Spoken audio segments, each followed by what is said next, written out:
Hi, this is a special episode today. I am with Céline. So Interviews is a podcast about entrepreneurship.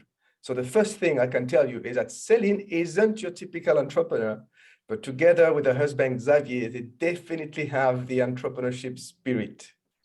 Céline will tell us their story into more details, but let me tease you a little bit. In 2010, she and her husband decided to get on their bicycles and travel the world. They haven't stopped since. So they have traveled more than 72,000 kilometers or 48,500 miles across 4 continents.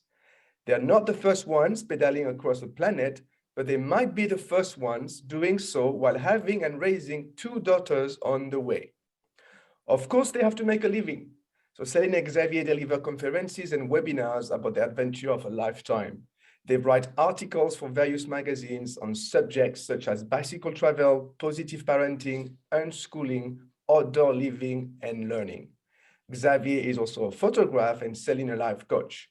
And last but not least, they write books. The latest one is titled Bike Family Nomads, a life of adventures and mysteries on the roads of the world, which recounts their journey through dozens of pictures and inspirational texts. So I'm catching up with Céline today while she's making a stop in their home country, Switzerland, between 2 trips. Hello, Céline. Thank you very much for joining me today. Hi, I'm very happy to be here today. Thank you. Great. So I really want to hear about your story, but first, let me ask you, how do you define yourself? How Nomads, do I? remote entrepreneurs, digital entrepreneurs? What is the best way to define you? No, I think we're just nomads. Okay. Yeah. So we we are. what is a nomad? What is a nomad? Um, it's somebody uh, that is moving around the world.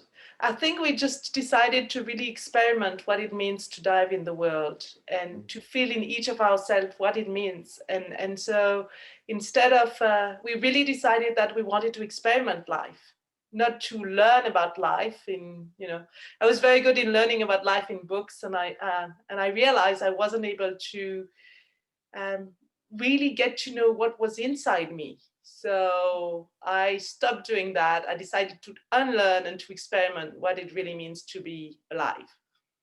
Right. So we get that because I have a question about that exactly. But first, tell us a little bit how the journey started. And why such an adventure? Okay, so we were in Switzerland and in a small festival in the mountains because my husband and I are both mountain, sorry, alpinist. Okay. And so Climbers. yeah, mountaineer. So Yes. we did some mountaineering, and so we decided that we we were at a festival, and this is where we met. And Xavier already had the idea to cycle all the way to New Zealand. That was his project, and so we met, and we became a couple very soon. And then I asked him if I can join him in his adventure. And this is how it started. So then it took us about 1 year to get ready, to prepare. There was 2 things we wanted to do. The first thing was to prepare really the equipment. So how to brave temperature that goes in both extreme with the less weight possible on a bike. And then the second idea was how we would live this life. What are our expectation about this adventure? What we wanted to do, what we wanted to learn. And so we decided, for example, that we will trust people. So we never locked our bicycle everywhere we have been, and never get anything stolen. And we decided that we'll trust life. We decided that we'll trust our bodies, and it works. So that was the beginning, and slowly it became alive. Wow. Well, that's a key. That's a strong message here. Trust people. Good start. I mean, this is so difficult because the first thing you think about is like, I want to lock my bicycle because and this is my whole life, but you decided the exact opposite. Yeah, of course.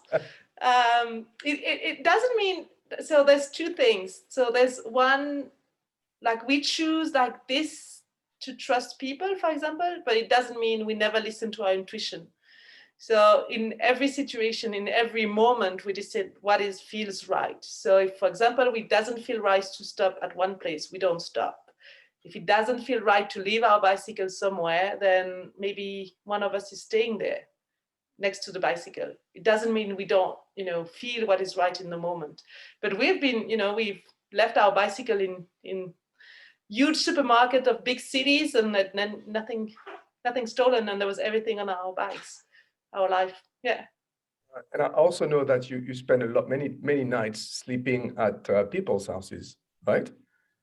Yeah. So we never ask for hospitality. We might Yeah. ask sometimes to pitch our tent in a property, but we never ask for hospitality. But yes, we've been invited in many places, and yeah, it's always amazing. Yeah. Yeah, people are amazing everywhere. It's nice to hear. So you went all the way to New Zealand, and then what? What happened after that? Okay, so we never. It was not as simple. We started, and after about a year and a half, we felt it was more than a journey. It was becoming a life, that we were really living in a different way. And then what happened is that we decided, we let one door open, thinking, well, if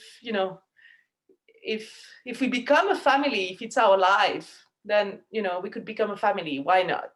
So we just leave the door open, and then I think Naila was really excited to become Nomad, so she was like, yeah, I'm here. I'm here.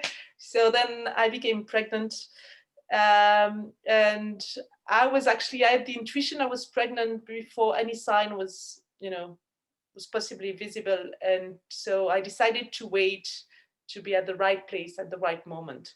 So I waited. We were hiking in Nepal, so we were going up and up and up, and at 5,500-meter elevation, facing Mount Everest, I told Xavier that he was going to be a dad.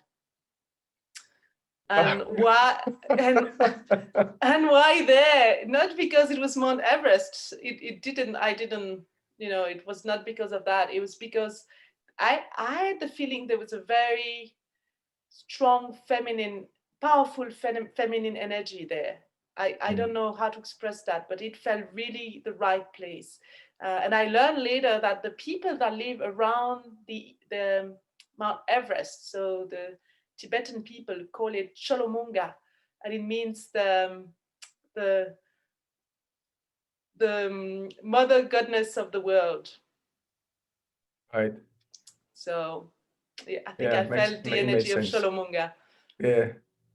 And so most of the year you're on the road, you're traveling on the bike, you sleep in a tent, or you sleep at people's houses.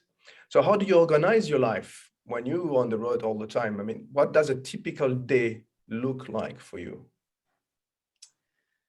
So a typical day for us is that every time we unzip our tent, we're in a new place, because we mostly sleep in a tent, and so every morning we are in a new landscape, in a new place. Can be in the jungle, can be in the desert, can be the top of a mountain, and we never know where we'll sleep that night. So that means that every day we dive into the unknown. We can never have an expectation. We don't know what's going to happen in the next 10 minutes. We usually don't know the roads.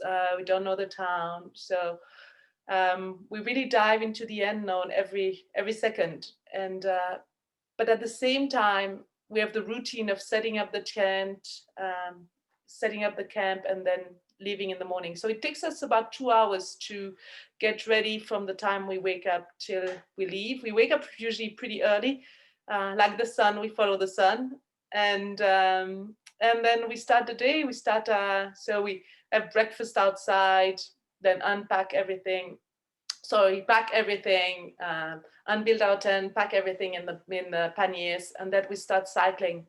And we usually cycle for about an hour and a half, and then we have a break with the girls. We play in the forest or in nature, and then, or if there's a playground, we might stop at the playground to play with the children. and then we might cycle another hour, and then we usually have lunch on the road too. And then we have another session of cycling, and then we try to find another place, a place to sleep. So a good place where we feel that it's right for us. If it's near a river, it's easier for us, so we don't have to carry the water. So we love to be next to the river, and then we set up the camp and just play a lot with the girls and do some tent schooling too, and then work a little bit. And yeah, this is our kind of the frame of what we know, and then there's everything else that happens. So we might,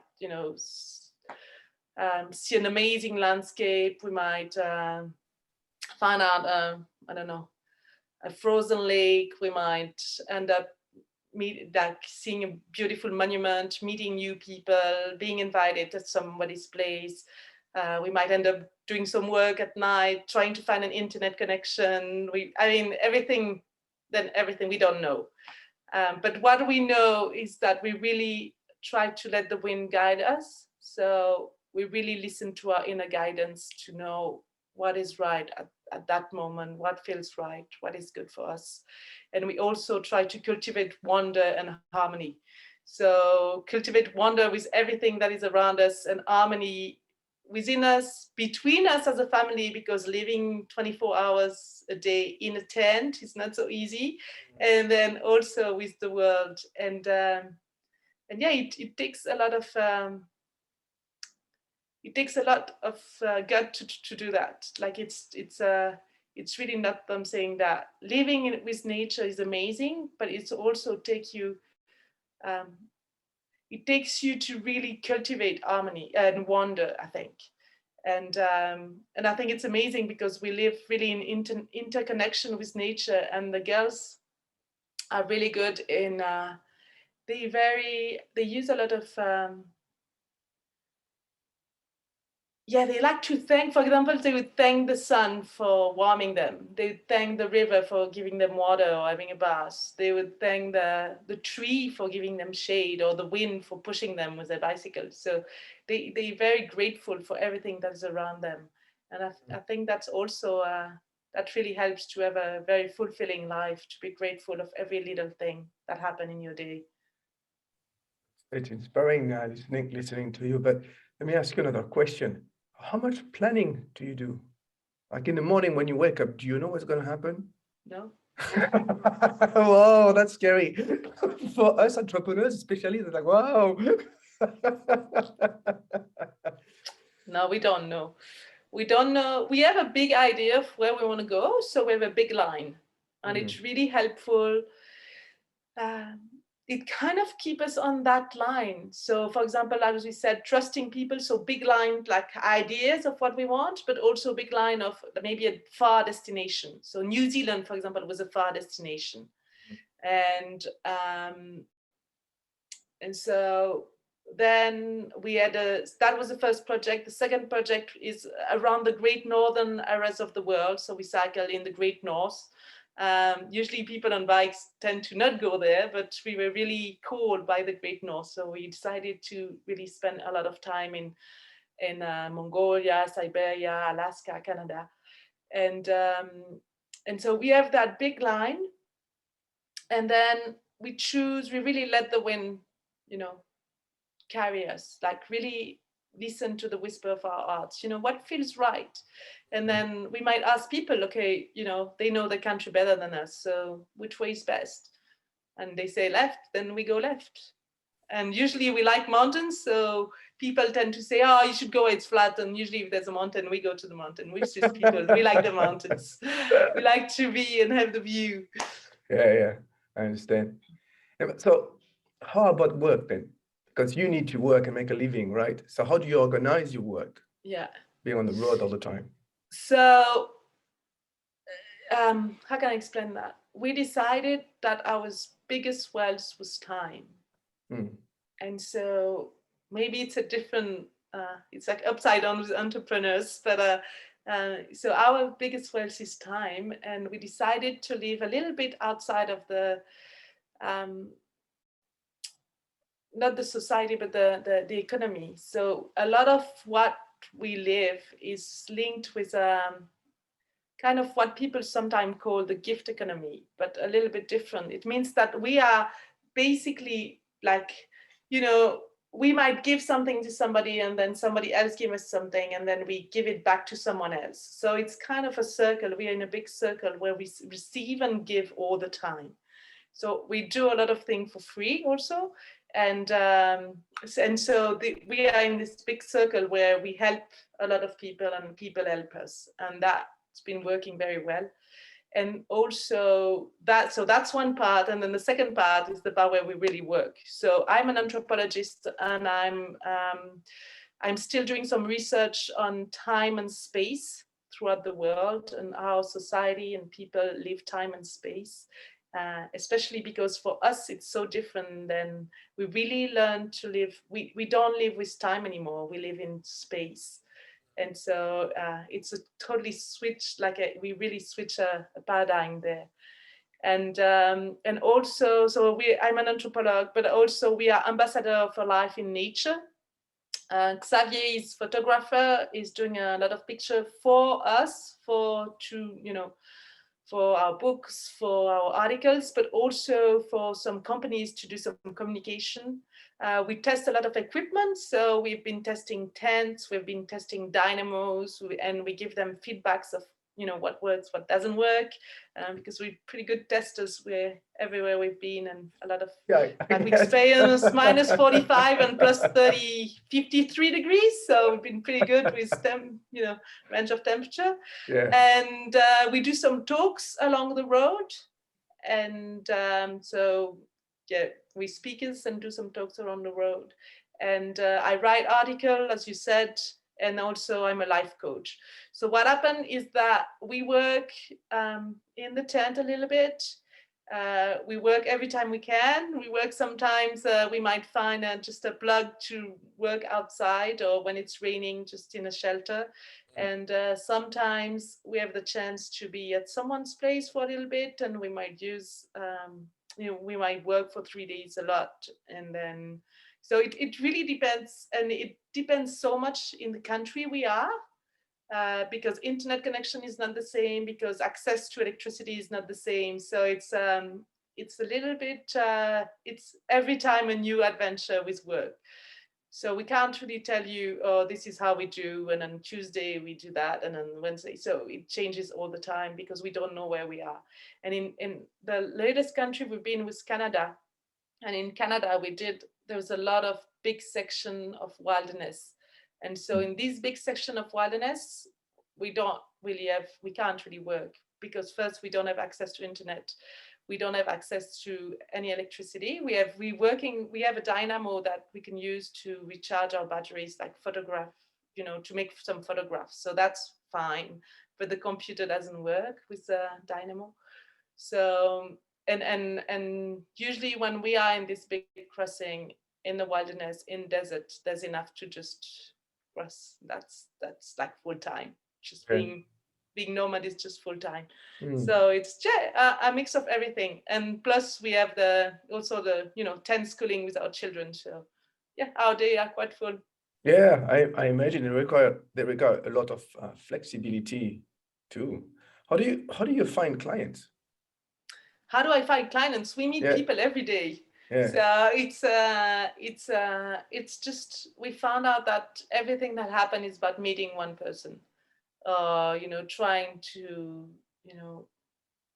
instead of trying to connect with a lot of people and send a lot of information, thinking, well, I'll meet the right people, or I'll get in connection with the right people. And that's usually how it works. We get in connection with the right people, and the connection works, and then it ends up being amazing relationship where we can create something new, get a new partnership.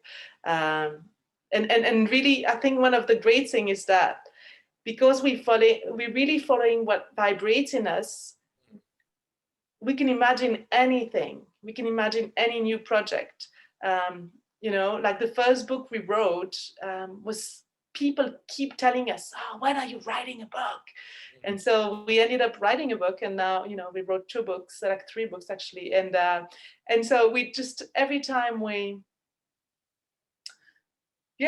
there's new project, there's new discussion, there's new partnership, and we create new things. And because we are wide open about what can happen to us. So, all the possibilities that can happen, it's infinite. And so we don't have a set idea of what we want or what we don't want.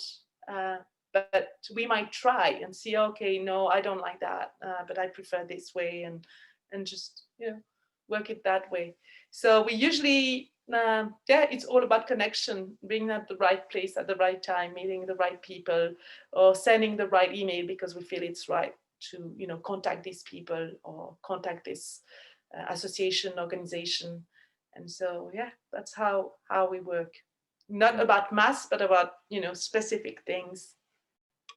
Yeah. Well, that's what a lot of entrepreneurs do too, Yeah. because I consider you guys as entrepreneurs anyway. You mentioned several times that you've learned to follow what feels right. Yeah. What other things have you learned about, yourself or from that experience? Yeah. So I think the first thing would be to learn to communicate. Living 24/7, as I said, in a tent, not 24/7 in the tent, but I mean, we living in a tent. It's a small space, we're 24/7 together. And so I think we really had to learn to communicate. And it seems to be just something very easy. It's not, because when we are always together, when you're not together all the time, there's always somebody that kind of, okay, at the last drop, but when it's always the person, the partner that is next to you, it's always him that has the last drop. So we had to really learn, okay, what is inside me? What do I feel? How do I feel? What is the emotion that I feel? And then basically, what is my need? And being able to tell that, it's not easy. We never learn to do that. We never learn in school to do that. How do I feel? Usually people, when you speak about feeling, they know maybe 4, fear, anger, joy, and sadness. That's it. But what about all the other? There's so many words to express how you feel, and we never use them. And so to really know, okay, what do I feel? What is it really inside that I feel?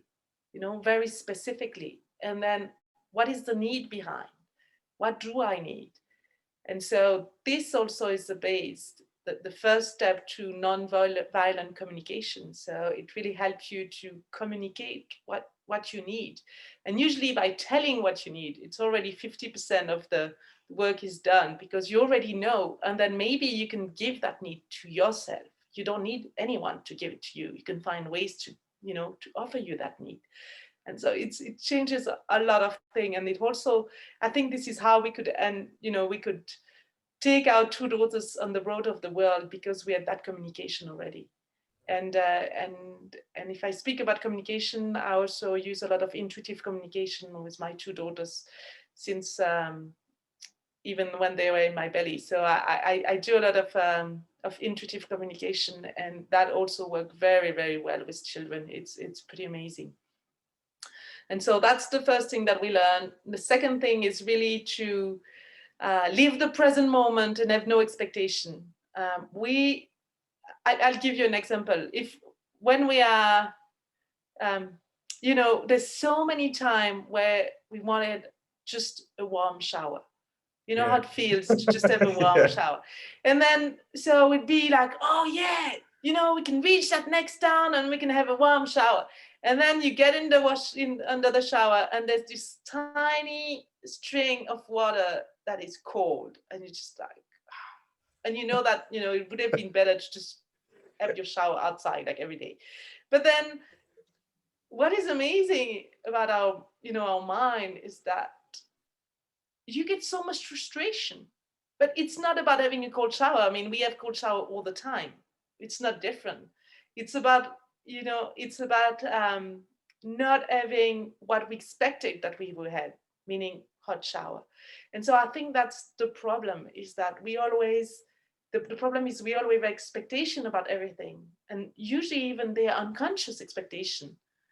We were in Switzerland and we were in Tajikistan, and we opened the map. It was we cycled for the first 3 years without any cell phone and GPS, so we had maps. It was amazing. I love that. So we had the maps, and then we saw a blue line, and in Switzerland a blue line means there's a river. Okay, so we're like, oh yeah, expectation. There's a river. We go. Yes, there was a river, but there was no water in the river, and it's very common in a lot of places in the world. But coming from Switzerland, when there's a blue line, there's always water. In Switzerland, there's always water everywhere. And so we didn't know that, but that was one of the unconscious, really the unconscious expectation. And so we really had to learn to live the present moment and just let go of all the expectation we can have, just to really be here and not react to what we think would be, but what it is at the moment. And that was one of the big learning. And to surrender to our, to really surrender to my inner guidance, to see, what feels right. And then the last thing we learned, not the last, but one of the things we learned, I would say, was to really walk hand in hand with our fears. Because when you are out there,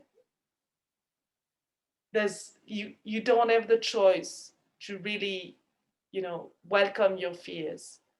And I say that because, there's a fears that things, when something happen, you're afraid, and that's fine. But most of the time, the problem is that your mind is creating a lot of scenarios about things that could happen. And we had to learn to just really let go of that, to not let our mind create all these scenarios. To just, it's not here. It's not happening now. So just let it go. And then there's the fears that are really present. Like a fear that is deeper in your cell, and that's very resonate very strongly. And then these fears, you really have to welcome them, and maybe you can see what's behind them, trying to find, okay, what is it really behind them, and then really learn to, I think for me what I found is that when my fear is huge, like a big dragon, or when it's I try to not think about it, and it's like a very tiny mouse that I put under the carpet, then it comes back very, very big. But when I can imagine that my fear is just at my height, then I can really think, okay, my fear is human. I can give it my hand, and we can still walk, even if I'm afraid. And I think that's very different, because you are really welcoming your fear.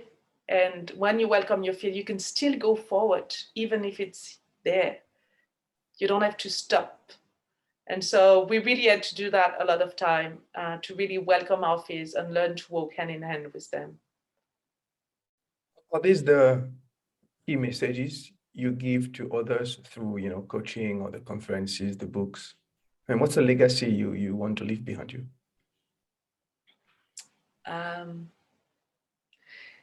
I think that we really want to inspire people to really live what feels right to them, to really live what vibrates in them, to really be alive. And it takes a lot to just, do what feels right for you, and do it in the present moment, not, having this huge expectation, but do it in the present moment, and to cultivate wonder and throughout the day. But yeah, for me, if I can invite people to, do what feels right for them, not tomorrow, but today, because there's a million of reasons not to do that. But it takes one step, and the first step is always the hardest.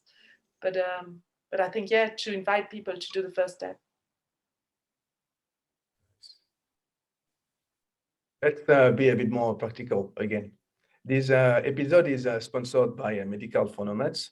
And I know that you guys have become affiliates recently. So how do you deal with your medical or insurance coverage when you are traveling like that all the time? Yeah. So for a long time, we didn't have any health insurance. And then for nearly 7-8 years, we didn't have any health insurance. And then we traveled in North America. So it was very important for us to have a health insurance. Also in Russia, because it was compulsory.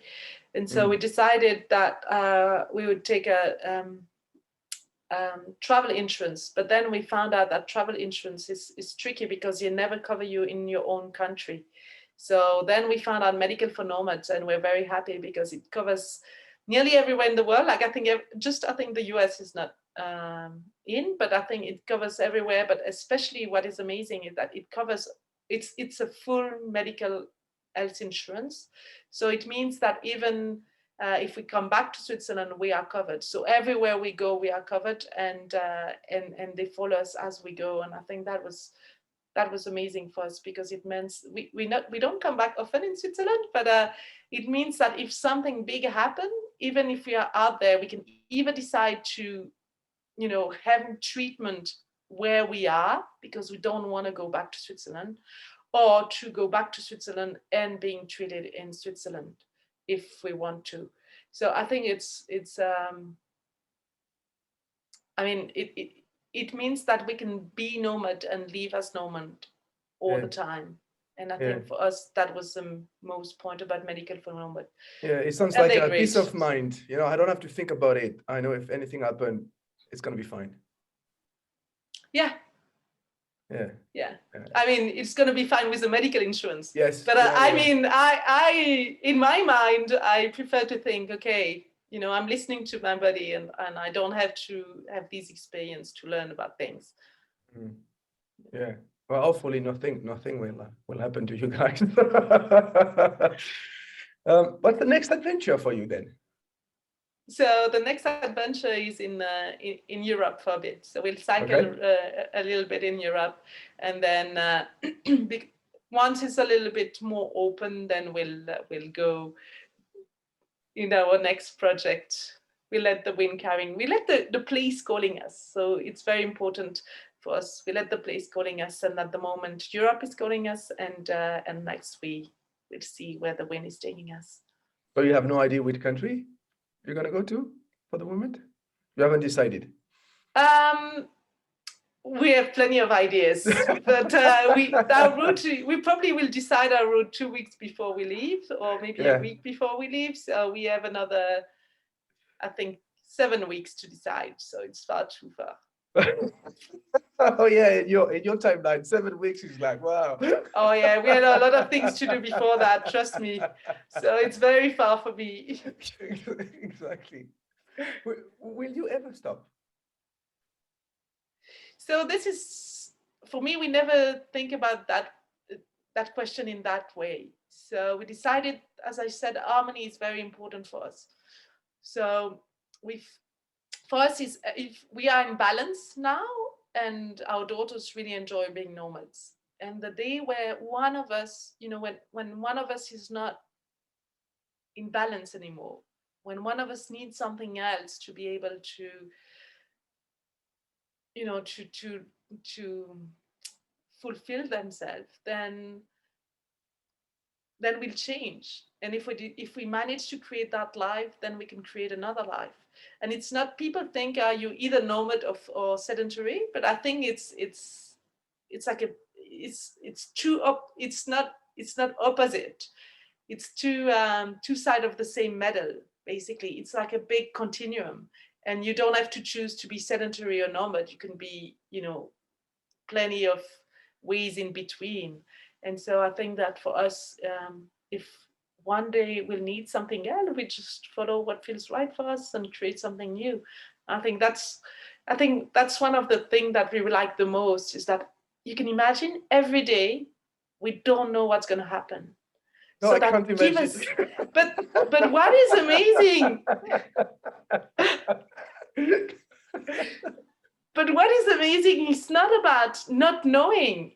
It's about the fact that you can reinvent yourself every second. Yeah. And that's amazing. That means that there's no limit of who you are and what you can do. And I think that's the great part about it.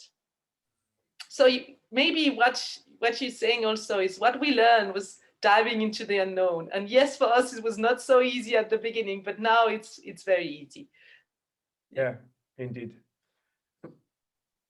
I'm sure, some people would like to follow your steps. What would be your, 2, 3 recommendations for them? Where to start? Do the first step. Great, thank you. Yeah. What is that? What is doing the first step? Yeah. What is the first step? What is the first step? So the first step would be to know what really vibrates in you. What would really, when you think about something that makes you feel straight, like you think about something and sometimes you feel really alive. You know, this feeling of like, oh yeah, that feels right. This is something where and it's not something that, okay, so people, when they think about this, usually think, oh yeah, having a lot of money. Oh yeah, I feel alive if I have a lot of money. But it's not something, it's not about a state of having something. It's about doing something, about, fulfilling yourself, about feeling, okay, yeah, if I do that, then I feel really vibrant. I feel alive. That feels right for me to do that project. And so once you know the project, a lot of people start to speak about their project. And usually there's lots of people to say, oh, but you can't do that. What people are going to think, things like that. And then, well, the idea is not to necessarily speak with other people straight away, but to feel, okay, what do I need to realize that project? What is what do I have as a piece of puzzle to try to start doing that? And maybe what other piece I need to work on. And then just try to do that. Because most of the people, so we receive when was it? In 2019, we received the Mobile Challenge Award. And it's an award that reward people, so mainly humanitarian expedition, scientific expedition, exploration, and it's people. So we are the only non-Japanese to receive it. Otherwise, there's about 12 other people that have received this award. And what I found amazing, the idea was to reward people who are not afraid of failure. They're not afraid of trying to do it. And I think that's the big thing, is not being afraid of trying to do that, of diving into the unknown. Because when you start a new project, you usually have to dive in the unknown at one point.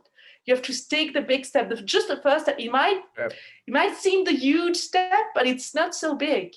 And I think that's the problem, is people think it's a huge void.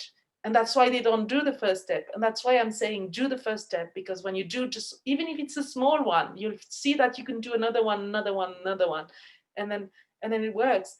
So it's the same thing. So when we left from Switzerland, okay, so we've told everyone that we will leave for Switzerland for 3 years. Okay, so we'll go all the way to New Zealand. It's the opposite side of the world. We can't go further than that. And so we started cycling. And we were ready, but it was pouring rain. We had rain for 2 weeks, and we were crossing the Swiss Alps, so it was really hard. And after the first week, I stopped and I was like, I don't know if I can do that. Like, Ceci, I don't know if I can. I was just like, what did I do? Why did I choose that? Because I was imagining all the desert to cross, all the mountain range. I was imagining, the Himalaya, the Taklamakan Desert. And I was like, how can we do that? I mean, even if I can't cross the Swiss Alps, how can how can I go across the world? And so we learned very fast that we can't imagine New Zealand 3 years ahead of us. So then we tried to imagine a year in front of us, and it was far too far. Then we imagine the next country, then we imagine the next month, until we went to waking up and being like, okay, we'll see what happened. And it's a lot easier than imagine that. If you told me I was going to cycle for 12 years around the world with my children, I would never have signed up for that. it just happened one step after the other. And I think that's what it is, letting the wind guiding us is really to take one step after the other. And so, yeah, doing the first step is definitely some part of the hardest. Great. This is a great lesson for entrepreneurs because entrepreneurs they tend to think ahead way too far. And what is the most important is that first step. I agree with you. Last question for you. How can people contact you? So we have our website, it's www.ylia.ch, and we have Instagram and Facebook on Nomadic Family by Bicycle. Excellent. But most of our all the information is mostly on our website if you need info. Okay, well, noted. Thank you very much, Céline, for your time today. Thank you very much. It was great. And thank you for listening. If you've enjoyed these episodes, subscribe to my podcast so you don't miss any. See you next time. Bye-bye. Bye.